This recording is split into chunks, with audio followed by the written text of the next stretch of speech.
foundations of Western political thought.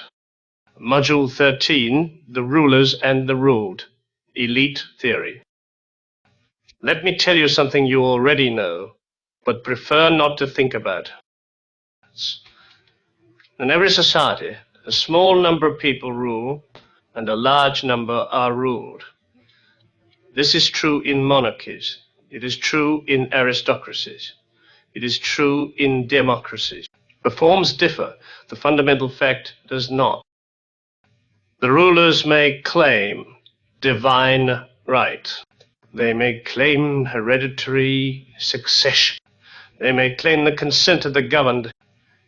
They may claim to represent the proletariat, a nation, or the general will. These claims vary.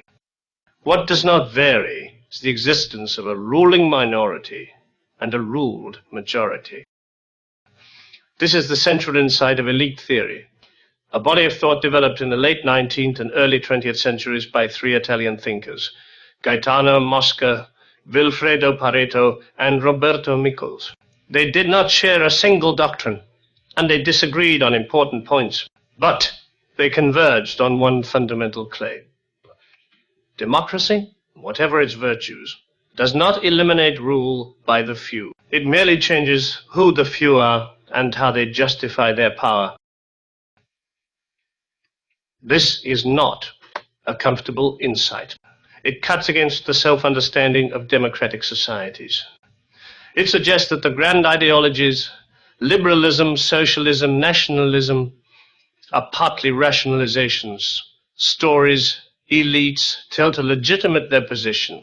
It implies that the gap between how we describe our politics and how our politics actually works may be wider than we like to admit.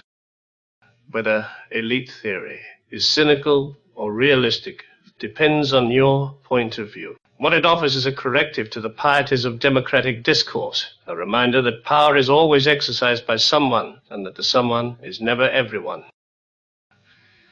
Three Italians will be our guides.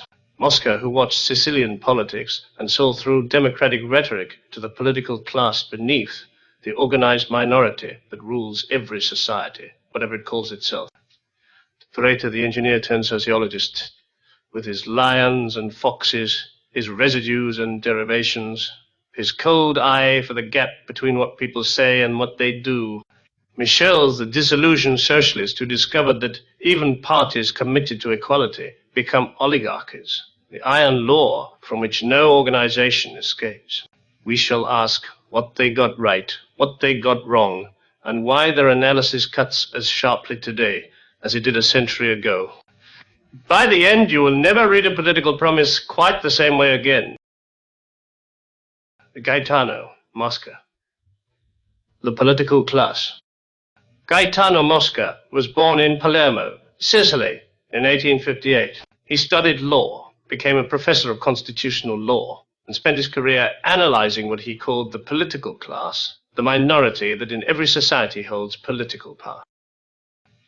Sicily in the late 19th century was a laboratory for observing the gap between democratic theory and political reality. The Italian state was nominally constitutional, but power was exercised through patronage networks, local strongmen, and deals between Rome and provincial elites. The beautiful principles of the Risorgimento, the movement for Italian unification, had produced a regime that served narrow interests. Mosca saw this firsthand. His first significant work, Teorica dei Governi e Governo Parlamentare, Theory of Governance, and Parlement Tov, appeared in 1884, when he was just 26. Already he was arguing that parliamentary systems did not represent the people, but rather organized minorities who manipulated the electoral process. His major work, The Ruling Class, Elementi di Scienza Politica, was first published in 1896 and expanded in 1923. It is a systematic attempt to understand how minorities rule majorities and why this is inevitable. Mosca later served in the Italian Parliament and Senate, giving him insider knowledge to complement his theoretical analysis. He opposed Mussolini and fascism, unlike some of his intellectual heirs. Mosca's argument begins with observation. Look at any society, past or present, and you'll find a division between those who rule and those who are ruled. The rulers are always fewer than the ruled. This is not a contingent fact, but a structural necessity. Organization requires leadership. Leadership means that some direct, while others follow. In all societies, from societies that are very meagerly developed and have barely attained the dawnings of civilization, down to the most advanced and powerful societies, two classes of people appear, a class that rules and a class that is ruled. The ruling class, or political class, maintains its position through organization. A minority can dominate a majority because a minority is organized and the majority is not. The few can coordinate their actions, develop common purposes, and deploy resources strategically. The many, dispersed and uncoordinated, cannot resist effectively even when they vastly outnumber their rulers. But organization alone is not enough. The ruling class also needs what Mosca called a political formula, an ideology, a set of beliefs that justifies its rule in terms the ruled will accept. The divine right of kings was a political formula. The social contract is a political formula. The dictatorship of the proletariat is a political formula. Each provides a reason why these particular people should hold power, a reason beyond mere force. Mosca did not think political formulas were simply lies. They often contained genuine moral, but their function was to legitimate power, not to describe reality accurately. The fit between formula and reality was always imperfect, and often the formula concealed more than it revealed. What about democracy? Mosca was skeptical, but not dismissive. He recognized that representative government had virtues. It allowed for peaceful transitions of power. It provided some check on rulers.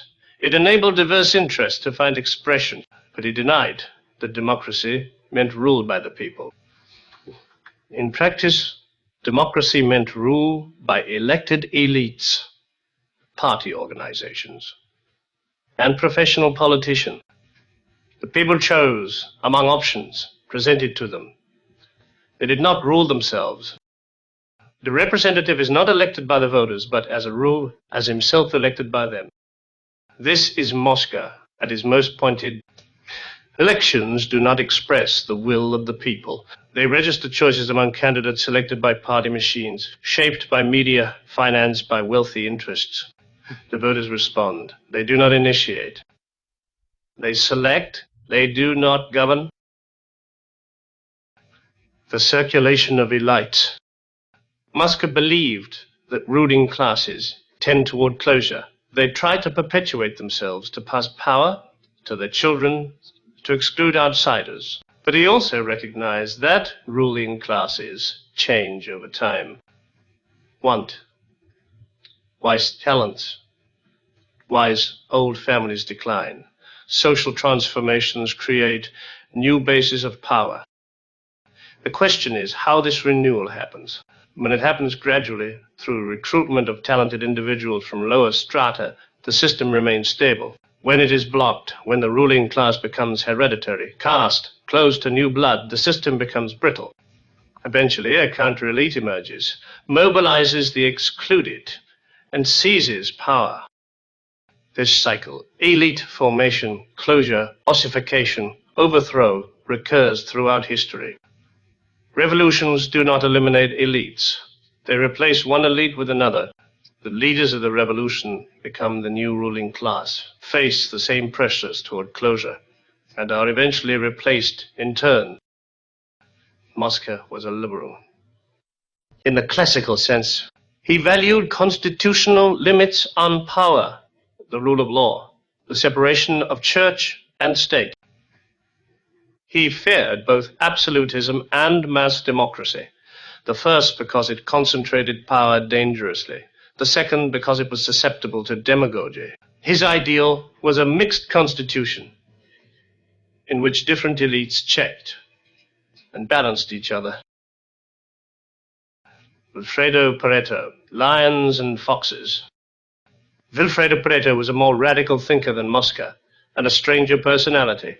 Born in Paris in 1848 to an Italian exile family, he trained as an engineer at the Polytechnic University of Turin, writing his thesis on the equilibrium of elastic bodies.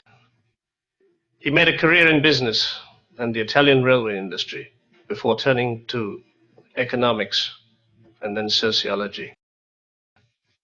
His early work was in mathematical economics. He developed what became known as Pareto efficiency, a state where no one can be made better off without making someone else worse off.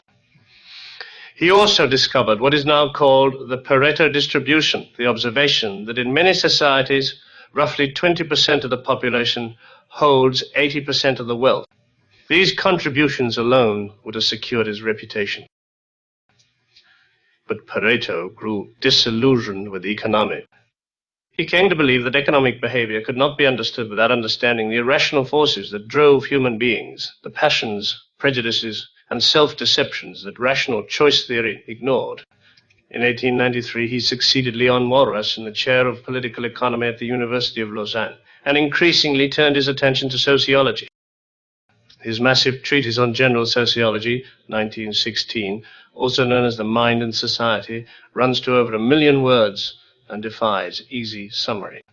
He wrote it in the Swiss village of Séligny, where he lived as a recluse, surrounded by cats, increasingly bitter and misanthropic. Yet the work is also playful, ironic, deliberately provocative. Pareto enjoyed scandalizing his readers. Pareto is best known for 2 contributions: his analysis of the circulation of elites and his distinction between residues and derivations. On elites, Pareto agreed with Mosca that every society is governed by a minority, but he offered a more psychological account of elite composition. He distinguished 2 types of elite members: lions and foxes. Lions rule through force and tradition. They are conservative, resolute, willing to use violence to maintain order. They value stability, loyalty, and established ways. They are good at holding power, but less good at adapting to change. Foxes rule through cunning and manipulation. They are innovative, flexible, skilled in persuasion and negotiation. They manage coalitions, broker deals, and adapt to changing circumstances. They're good at acquiring power, but may lack the resolve to defend it. Healthy societies, Pareto suggested, need both types. Lions provide stability and backbone. Foxes provide adaptability and innovation. But the mix tends to shift over time. A regime dominated by lions becomes rigid and is eventually outmaneuvered by foxes. A regime dominated by foxes becomes soft and is eventually overthrown by lions. The circulation of elites for Pareto is not just the replacement of one ruling class by another.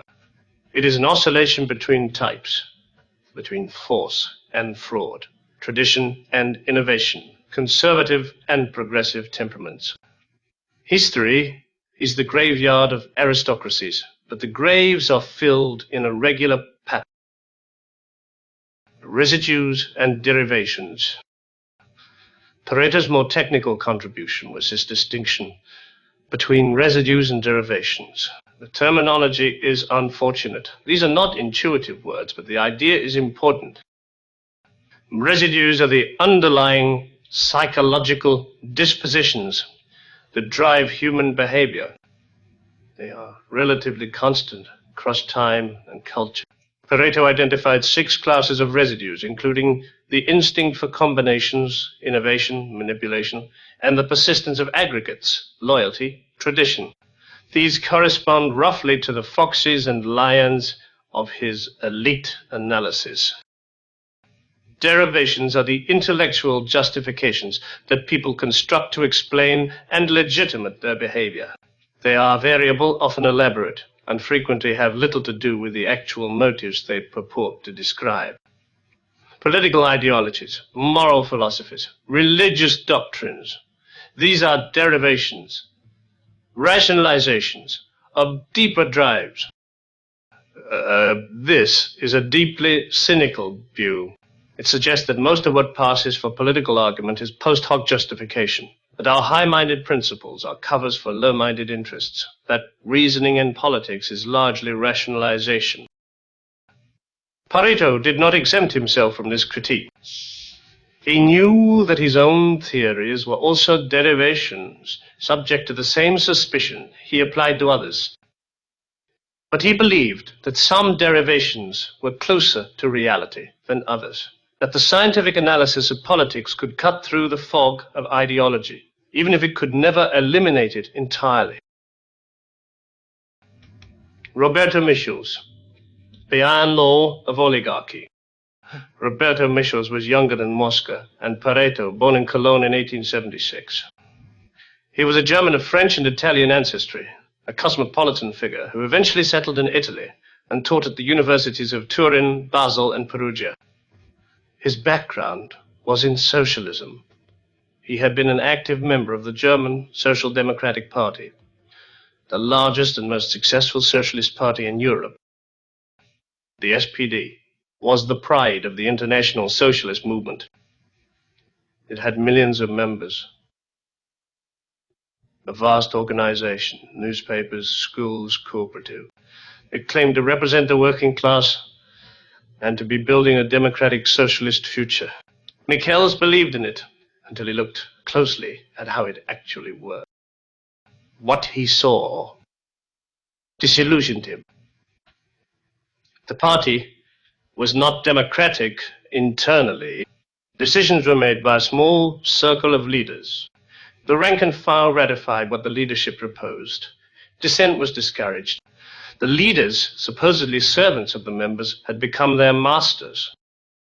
His major work, Political Parts, a sociological study of the oligarchical tendencies of modern democracy, Sociologie des Parteiwesens in der modernen Demokratie, was published in 1911. It is a detailed analysis of the SPD and other socialist organizations, but its conclusions apply far beyond. Even organizations committed to democracy and equality become oligarchic. This is the iron law of oligarchy. Who says organization says oligarchy. The phrase iron law was deliberate. Michels meant to echo the iron laws of classical economics. Just as supply and demand determined prices, regardless of what anyone wanted, so organization produced oligarchy, regardless of ideology. It was not a matter of bad leaders or flawed institutions. It was structural, inevitable, built into the nature of organization itself. Michels observed that the SPD, despite its democratic ideology, was run by a small group of professional leaders. These leaders controlled the party apparatus, shaped its policies, and perpetuated their own power. The rank and file deferred to them, not because the members were stupid or cowardly, but because organization itself requires leadership, and leadership creates hierarchy. The reasons are partly technical. Large organizations require coordination, expertise, and quick decision-making. These cannot be provided by mass assemblies or Johnson referenda. Someone must set agendas, manage information, speak for the group. Those who do these things acquire power, and they tend to keep it. The reasons are also psychological. Members are grateful to leaders who have served the cause. They defer to expertise. They are busy with their own lives and cannot devote full attention to organizational affairs. Apathy among the many creates opportunity for the few. And the reasons are structural. Leaders control resources, money, jobs, access to media, the party machinery. They can reward supporters and punish dissenters. They shape the flow of information. Even in democratic organizations, the playing field tilts toward incumbents. Michels watched socialist parties, committed in theory to the abolition of hierarchy, reproduce hierarchy in their own structures. The leaders spoke of democracy while practicing oligarchy. Some were hypocrites. Others genuinely did not see the contradiction. But the result was the same. The iron law applies beyond political parties. Trade unions, corporations, churches, universities, NGOs, Any organization that grows beyond a small size develops a leadership stratum with interests distinct from the membership. The leaders may serve the members well or badly, but they will exist, and they will have power. What follows from elite theory? The three thinkers drew somewhat different conclusions. Mosca remained a constitutional liberal. He accepted that elites were inevitable, but argued that their power should be limited and checked. Multiple elites, political, economic, military, religious, intellectual, should balance each other. Constitutional rules should constrain arbitrary power. The circulation of elites should remain open, allowing talent to rise and preventing ossification. For Mosca, the worst outcome was a single unified elite with no competitors. When one group monopolizes political, economic, and ideological power, there is no check on its behavior and no mechanism for peaceful change. The virtue of liberal constitutionalism was precisely that it divided power among competing elites, none of which could dominate completely. Pareto was more pessimistic, or more brutally realistic, depending on your view. He saw politics as an endless cycle of elite replacement with no permanent progress. Democratic and humanitarian ideals were derivations, not realities. The best one could hope for was a regime that matched its ruling elite to its circumstances. Lions when stability was needed, foxes when adaptation was required. Pareto's determinism left little room for reform.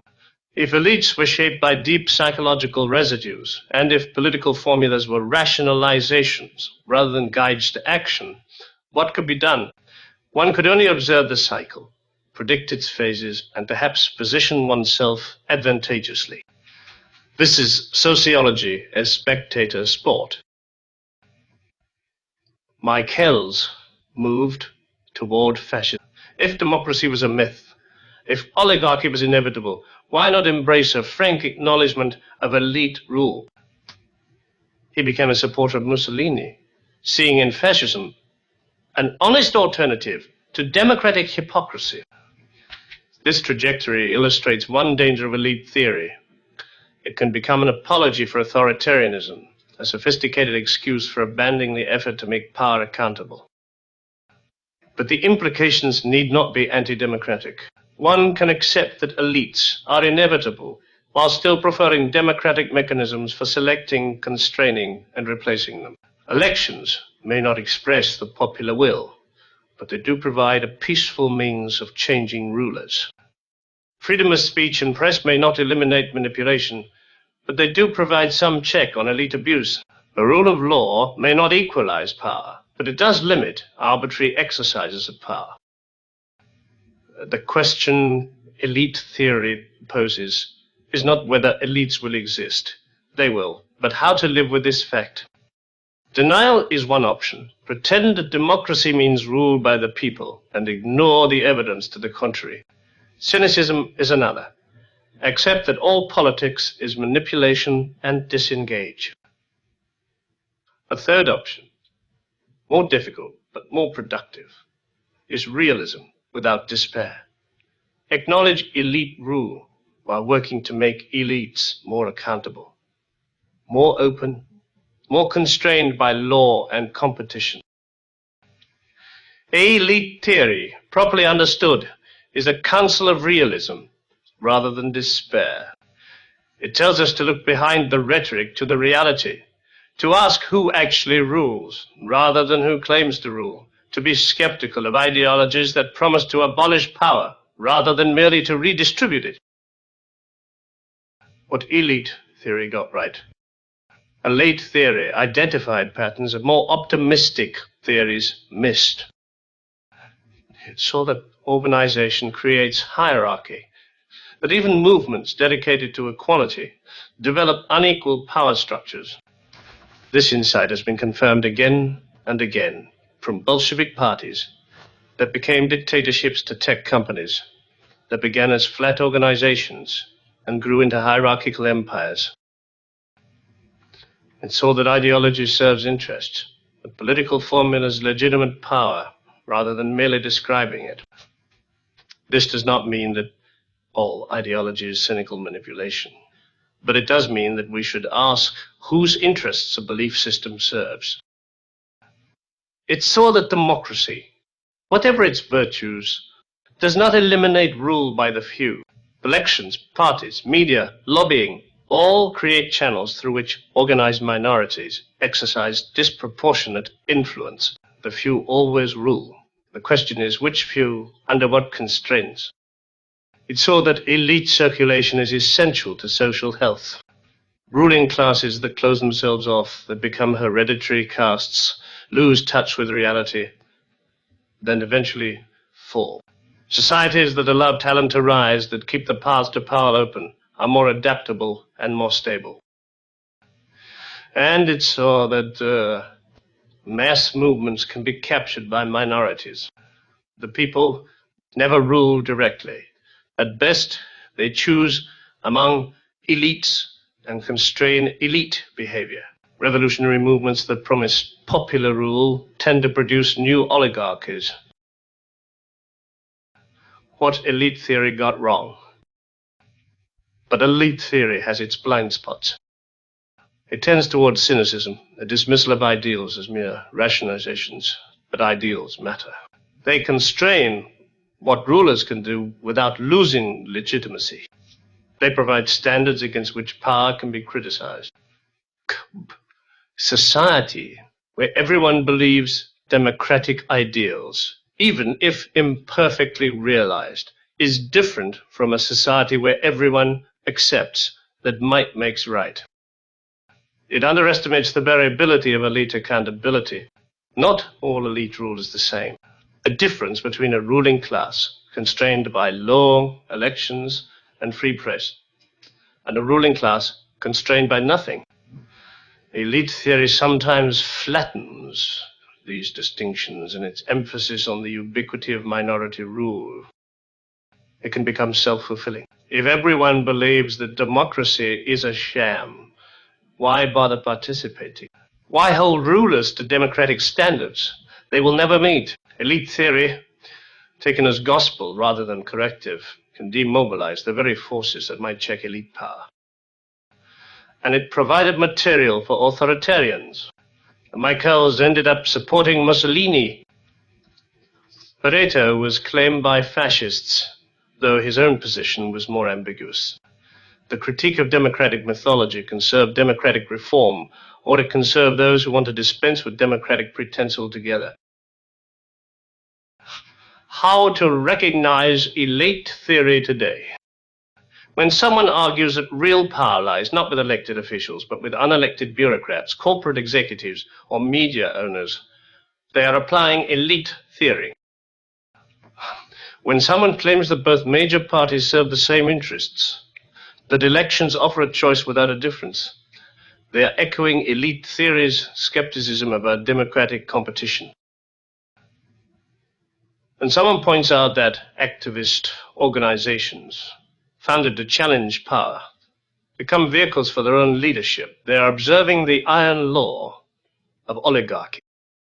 When someone argues that populism fails because popular movements are inevitably captured by elites, they are drawing on elite theory's account of how organization creates hierarchy. When someone distinguishes between the official justification for a policy and the interests it actually serves, they are using the distinction between political formulas and political reality. And when someone notes that revolutionary regimes reproduce the hierarchies they overthrew, that the new boss resembles the old boss, they are confirming elite theory's central claim. Elite theory. In the contemporary world, the elite theorists wrote over a century ago, but their insights illuminate contemporary politics. Consider the modern corporation. In theory, shareholders own the company, directors serve their interests. In practice, management controls information, sets agendas, and perpetuates itself. Shareholders are dispersed and passive. executives are organized and active. The iron law of oligarchy operates as clearly in corporate governance as in political parties. Consider the tech industry. Company founded in garages by young idealists, committed to openness and democratization, have become some of the most powerful and hierarchical organizations in history. A handful of executives make decisions affecting billions of people. Their political formula is innovation and user benefit. The reality is concentrated power.